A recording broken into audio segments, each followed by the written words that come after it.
समाज माध्यमांवर पोस्ट केली आणि केंद्रीय सहकार मंत्री अमित शहांना एक पत्र दिलेलं आहे. तुम्ही असं मराठी भाषेतलं हे पत्र तुम्ही म्हणतात की नागरी बँकांवर त्यांचं खातं हे कब्जा मिळवू पाहत आहे. महाराष्ट्रातल्या नागरी बँकांवर त्यांचं खातं कब्जा मिळवू पाहत आहे आणि हे अन्यायग्रस्त आहे. 8 ऑगस्ट रोजी अमित शाह हे मुंबईत आले. ते पार्लमेंटला आले नाही. आम्ही पार्लमेंटला होतो, त्यांची वाट पाहतो. पार्लमेंटला आले नाही. ते मुंबईत आले आणि त्यांनी फोर्टच्या शारदा सदन इमारतीच्या दुसऱ्या मजल्यावर एका कंपनीचं उद्घाटन केलं. National urban cooperative finance development corporation NUCFDC. आणि ही जी कंपनी आहे ती यापुढे ज्या अर्बन बँका आहेत, ज्याला नागरी बँका म्हणतो, नागरी सहकारी बँका, त्याची अंब्रेला ऑर्गनायझेशन म्हणजे प्रमुख म्हणून काम करणार असल्याची त्यांनी घोषणा केली. याचा सगळ्यात मोठा फटका महाराष्ट्रातील शेकडो कोऑपरेटिव्ह क्षेत्रातील अर्बन बँकांना बसणार आणि महाराष्ट्रातल्या बँका ताब्यात घ्याव्यात, आपल्या नियंत्रणाखाली याव्यात किंवा बंद पडाव्यात यासाठी त्यांनी national cooperative development corporation amendment bill 2026 पार्लमेंटला आणलं. दुसऱ्या दिवशी लगेच 9 ऑगस्टला मंजूर करून घेतलं.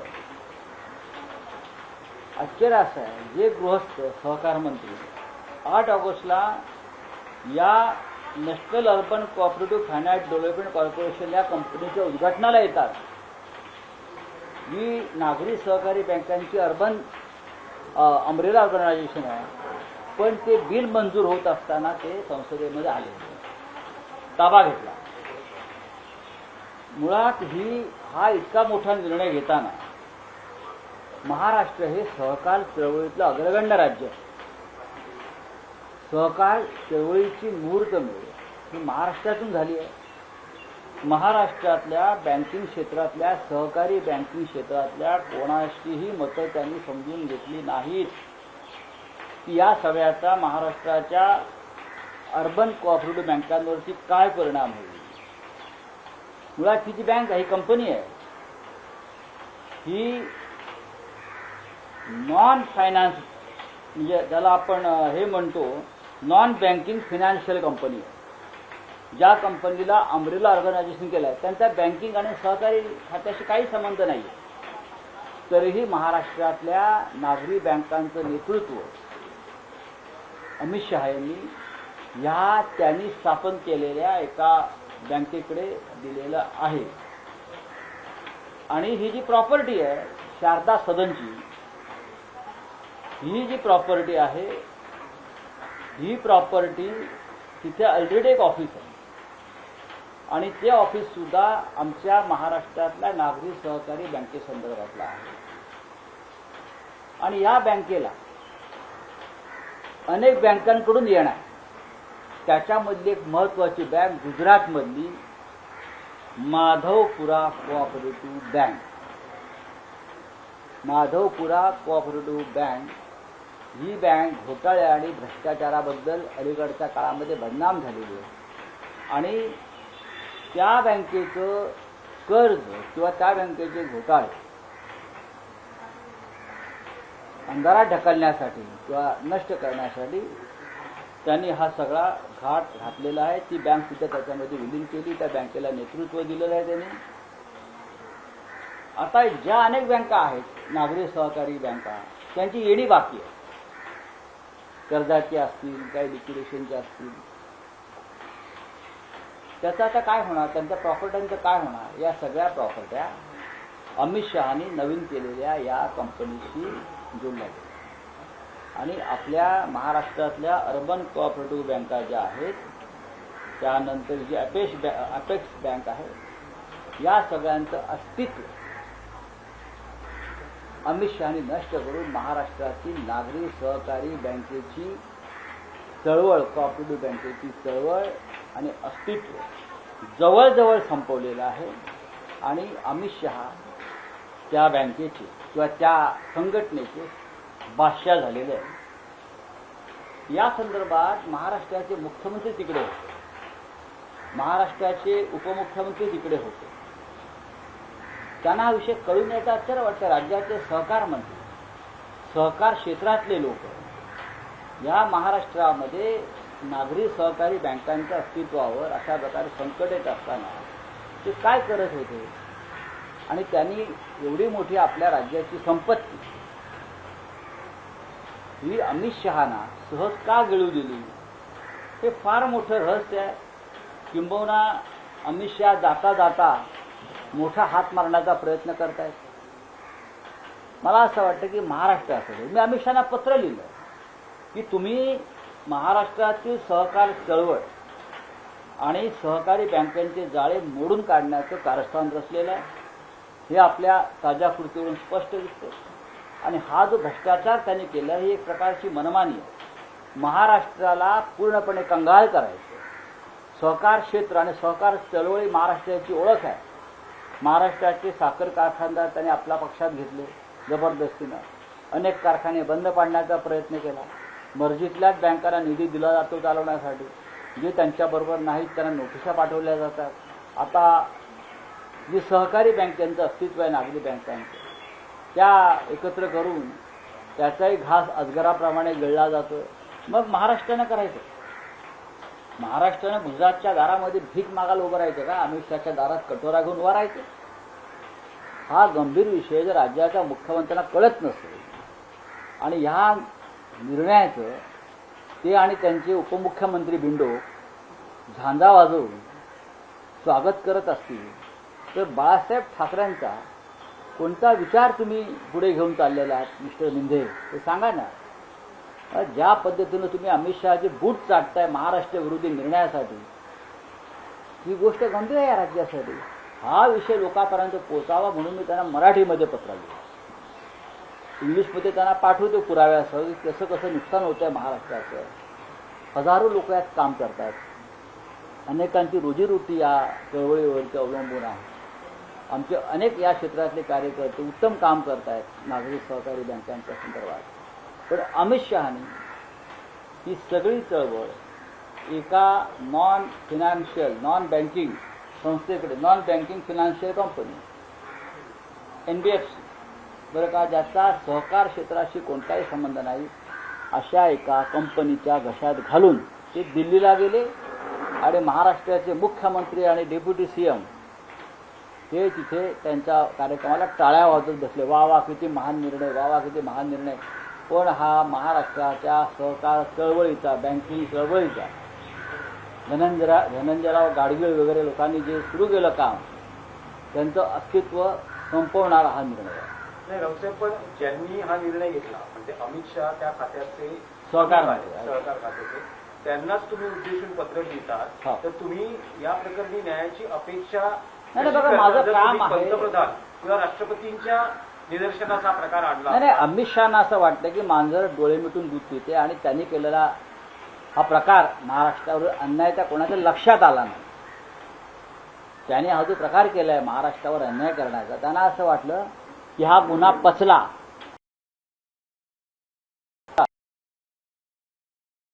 तोंडाला लागले, परत दिल्लीत गेले.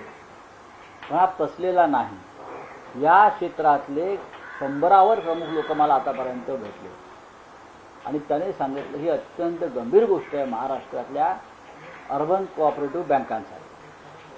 आणि त्यानंतर मी याच्यात थोडा अभ्यास केला. हे माझं क्षेत्र जरी नसलं तरी हा महाराष्ट्रावर अन्याय आहे हे जेव्हा मला पटलं तेव्हा मी त्यांना एक पत्र लिहिलं. आता मी दिल्लीत जाईन, हे जे बिल मंजूर झालं आहे त्याच्यावर थोडा माझा अभ्यास सुरू आहे की किती राज्यांना अशा प्रकारचा फटका बसला आहे. सर्व काही गुजरातच्या घशात घालण्याचा हा प्रकार. माधोपुरा बँकेचा इतिहास तुम्ही समजून घ्या. ही बँक किती कर्जात बुडाली आहे, या बँकेनं काय घोटाळे केलेले आहेत, या बँकेचं अस्तित्व काय आहे. फक्त ही लाडकी बँक ही लाडकी बँक अमित शहाची आहे आणि त्या बँकेला ताकद देण्यासाठी बरं का ही जी आहे बघा. आणि मुळात ज्या शारदा सदनमधला बँकेचा ताबा घेतला अपेक्स बँक महाराष्ट्र, त्याच बँकेलाच माधवपुरा बँकेकडून कोट्यवधी रुपये येणार. आता बुडाले ते माधवपुरा बँकेकडून ह्याच आपल्या बँकेला महाराष्ट्राच्या कोट्यवधी रुपये येणार. हे असे प्रकार चिंदी चोरीचे म्हणा, महाराष्ट्रातून लूटमारीचे म्हणा सातत्याने सुरू आहेत. आणि या लूटमारीच्या कार्यक्रमाला राज्याचे मुख्यमंत्री उपस्थित असतात, राज्याचे उपमुख्यमंत्री उपस्थित असतात आणि उपमुख्यमंत्री म्हणतात आम्ही बाळासाहेब ठाकरेंचा विचार पुढे नेत आहोत, महाराष्ट्र लुटण्याचा विचार आणि त्या लुटीला पाठिंबा देण्याचा विचार. काय कळतं का या राज्याचं उपमुख्यमंत्र्यांना हा विषय काय आहे तो?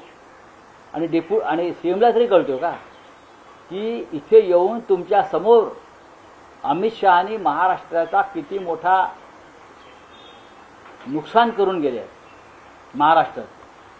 रावसाहेब, तुम्ही बाळासाहेबांच्या विचारांचा उल्लेख केला तर धनुष्यबाण चिन्ह गोठवणं म्हणजेच बाळासाहेबांचे विचार गोठवण्यासारखं आहे अशी टीका आता तुमच्यावर होऊ आता लागली. बाळासाहेबांचा विचार काय एकनाथ शिंदे पुढे नेत आहे. धनुष्यबाण घेऊन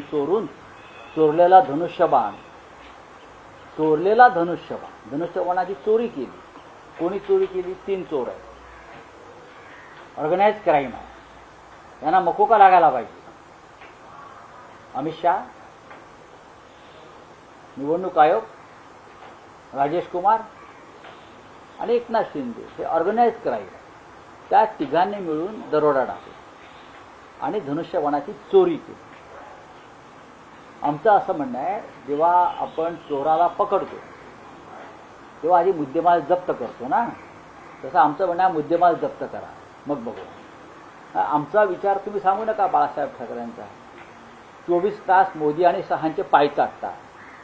24 तास 24 आवर्स प्रोग्राम आहे त्यांचा. 24/7 मोदी शहांचे पाय काटायचे, बूट काटायचे, पाय नाही बूट काटायचे आणि उदो करायचे.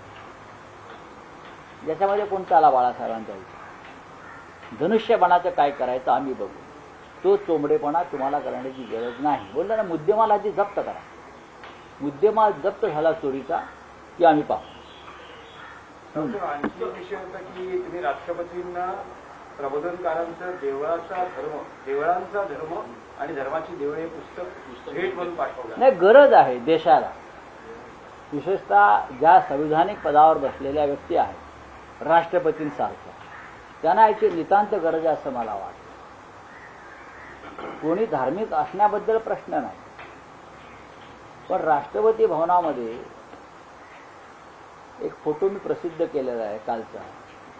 कोणते? धीरेंद्र शास्त्री. देवेंद्र शास्त्री नाही, देवेंद्र शास्त्री महाराष्ट्रात आहे, वर्षावर. ते देवेंद्र शास्त्री वेगळे आपले मुख्यमंत्री. ते धीरेंद्र शास्त्री बरं का. ते राष्ट्रपती भवनात जाऊन त्यांनी राष्ट्रीय प्रश्नांवर राष्ट्रपतींनी त्यांच्यावर चर्चा. त्यावेळी मला असं वाटलं की राष्ट्रपतींना प्रबोधनकार ठाकरे यांचं पुस्तक पाठवावं. कोणतं? देवळातला धर्म आणि धर्माची देव. हे पुस्तक फार त्या दृष्टीनं महत्त्वाचं आहे. नरेंद्र मोदींनाही पाठवावं लागेल. जे अवडंबर माजवत आहेत, बुवाबाजीचं ढोंग करतायत धर्माच्या नावावर आणि राम मंदिरांसारख्या दानपेट्यांची लूट करतायत आणि त्या लुटीला जे पाठिंबा देत आहेत त्यांना प्रबोधनकार ठाकरे यांचं पुस्तक पाठवतोय. त्याचं इंग्रजी आणि हिंदी करण्याचं काम सुद्धा मी सुरू केलेलं आहे. एक विषय आहे की मानहानी प्रकरणात नारायण राणे आणि संजय राऊत यांच्यात तडजोड शक्य आहे का? नाही, एक लक्षात घ्या की काल पत्रकार होते त्या कोर्ट रूममध्ये आणि माझं एक स्टेटमेंट सुरू होतं. त्यानंतर उलट तपासणी नारायण राणे यांच्यातर्फे वकील करणार होते. त्यासाठी माननीय न्यायमूर्तींनी सांगितलं की आजच आपण संपू, बराच त्याला वेळ झालेला आहे, ते तुम्ही जरा थांबा. मी थांबलो. न्यायालयाचा आदेश आहे. त्यानंतर त्यांचे वकील आले आणि मी उलट तपासणीसाठी उभा राहिलो आणि वकिलांनी न्यायालयाला सांगितलं, ॲडव्होकेट सतीश माने शिंदे ज्येष्ठ वकील आहेत, की आम्ही काही तडजोडीचा मसुदा तयार केलेला आहे आणि तडजोड व्हावी अशी आमची इच्छा आहे. तर न्यायालय अशा प्रकारचे प्रस्ताव स्वीकारतं. न्यायालयामधले ज्यांनी हा खटला दाखल केला आहे ते तयार असतील तर तुम्ही न्यायालयासमोर या. या क्षणी माझ्याकडे तडजोडीचा कोणताही प्रस्ताव आलेला नाही. त्यांनी न्यायालयात सांगितलं, मी ठोस पुराव्यांसह नारायणराव राणे कसं खोटं बोलले आणि ते बदनामीकारक बोलले माझ्या बाबतीमध्ये ते सिद्ध केलेलं. आता त्यांच्याकडे कोणताही बचाव नाही असं मला वाटतं. पण त्यांचा प्रस्ताव काय आहे तो न्यायालयासमोर येईल, माझ्यासमोर नाही. तेव्हा पाहू. नारायण राणेंनी प्रस्ताव कोर्टापुढे दिला, तो तुम्ही वाचला कारण तुम्ही कोर्टाकडे वेळ मागितली. तर संजय राऊत आणि नारायण राणेंमध्ये की अशा वेळेला डिफॉर्मेशन केसमध्ये माफी आणि दिलगिरी हाच प्रस्ताव असतो. हे आपल्याला माहिती आहे का? माफी किंवा दिलगिरी हाच प्रस्ताव असतो ना. तो त्यांचा प्रश्न आहे. आम्ही हा खटला शेवटच्या टप्प्यापर्यंत आणलेला, लक्षात घ्या. मी सातत्यानं कोर्टात जाऊन ही लढाई माझ्या आत्मसन्मानाची आहे, प्रतिष्ठेची आहे, माझ्या आणि पक्षाच्या आणि निवडणूक आयोगाच्या. निवडणूक आयोगावर भ्रष्टाचाराचा आरोप झालेला, पैसे दिले निवडणूक आयोगाला असं म्हटलेलं निवडणूक यंत्रणेला. हा त्यांच्याही सन्मानाचा प्रश्न आहे ना. तेव्हा सगळ्यांना एकत्र बसून निर्णय घ्यावा लागेल. पण तुम्ही म्हणतात अशा प्रकरणांमध्ये माफी किंवा दिलगिरी हा एक पर्याय असतो, हा एकमेव पर्याय असतो. तर ती तुम्ही अपेक्षा करता का? आणि ती बघा, माफी दिलगिरी अपेक्षेचा जाहीरपणे हे प्रकरण न्यायप्रविष्ट आहे आणि न्यायालयासमोर काय प्रस्ताव येतो त्यानंतर याच्यावर चर्चा होईल. निकृष्ट दर्जा दाखवल्यामुळे अंगणवाडीच्या सेविकावरती गुन्हा दाखल करण्यात आलेला आहे. शिंदेचे आमदार म्हणतात निधी भेटत नाही की शिंदेचा आमदार कसं म्हणू शकतात? मग बाहेर पडा सरकारमध्ये, अजून एक फूट पाडा. फुटीत फूट काय, फुटीत फूट. आणि ती फूट पडणारच आहे सर्वोच्च न्यायालयाच्या निकालानंतर. पोषण आहार संदर्भात प्रश्न आहे. आखिरी दौर चालू है, ऐसा बीजेपी ने बीजेपी का है, कांग्रेस ने हमला किया हुआ है, इसका पर क्या बोल सकते हैं? ऐसा कौन बोल रहा है आखिरी दौर चल रहा है? ये कांग्रेस ने तो मैंने कल क्या बोला था? मैंने ये कहा था कि नरेंद्र मोदी बतौर प्रधानमंत्री लाल किले पर उनका आखिरी भाषण था. तो सबसे पहले मैंने ये भी कहा कि बतौर प्रधानमंत्री 17 सितंबर को वो अपना आखिरी बर्थडे मनाएंगे प्रधानमंत्री, क्योंकि उनके बाद इस देश में जो घटनाएं घटने वाली है उसके बाद ना अमित शाह रहेंगे, ना नरेंद्र मोदी रहेंगे, ना बीजेपी के जो सब लफंगे लोग हैं, क्रिमिनल्स, पॉलिटिकल क्रिमिनल्स, हाँ, ऑर्गेनाइज क्राइम करने वाले, ना वो रहेंगे. तो कांग्रेस पार्टी की भी राय एकदम करेक्ट है. ये लोग नहीं रहेंगे, उनका आखिरी दौर शुरू हो गया है, आखिरी दौर. तो चीन भारत में घुसता जा रहा है. चीन भारत में घुसता जा रहा है. हाँ, चीन भारत में घुसा जा रहा है, लेकिन ये घुसखोरी जो है प्रधानमंत्री तक नहीं पहुंची है. प्रधानमंत्री तक घुसखोरी नहीं पहुंचे है. प्रधानमंत्री का ध्यान नहीं है उस तरफ. तो बीजेपी बोल रही है कि कांग्रेस की देन है. किसकी? कांग्रेस की देन है, ऐसा बोल रही है. पागल लोग हैं यहाँ, उनका कोई दिमाग नहीं अंदर. ये बीजेपी वाले पगला गए हैं जंतर मंतर के बाद. छात्रों की गुंज कार्यक्रम उद्या राहुल गांधींचा होणार आहे, त्यावर वारंवार भाजपकडून टीका केली जाते. गर्दी जमवण्यासाठी खास करून मुली ज्या आहेत त्या काँग्रेसच्या शाळांमधील त्या मुली आहेत. आता भाजपची तुम्ही जमवा. आता तुमच्या मोदींच्या इव्हेंटला गर्दी होत नाही, ती राहुल गांधींना होते. ती पोटदुखी आहे. त्यांचं म्हणे गर्दी जमवण्यासाठी इन्फ्लुएन्स जे आहेत. मग आतापर्यंत तुम्ही काय केलं? मोदीने काय केलं? देवेंद्रजींनी काय केलं? तुम्ही काय केलं? आता हे सगळं तुमच्यावरती उलटतं. त्याच्यामुळे तुमच्या पोटामध्ये मुरडा आला, हा, किंवा मिरची गेली आहे नाजूक ठिकाणी. त्याच्यामुळे तडा उड्या मारतात. निकृष्ट दर्जाचा भोजन आहार दिल्यामुळे अंगणवाडी सेविकेने समोर आणलं होतं. आता त्या अंगणवाडी सेविकेचं निलंबन केलेलं आहे. इथे सरकार निकृष्ट दर्जाच्या अन्नपदार्थांवरची कारवाई करते, मात्र लहान मुलांना निकृष्ट दर्जाचा पोषण आहार देते. नाही, या देशामध्ये, या महाराष्ट्रामध्ये काय चाललं हे मी काल सुद्धा एका आश्रमशाळेचं प्रकरण मांडलं. जे तुम्ही म्हणताय ते प्रकरण माझ्यासमोर आलेलं आहे.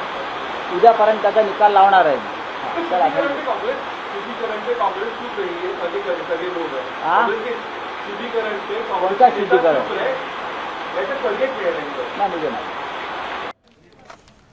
साम टीव्ही मला बघायला आवडतो कारण त्यावर दाखवल्या जाणाऱ्या बातम्या रिलेट करतात.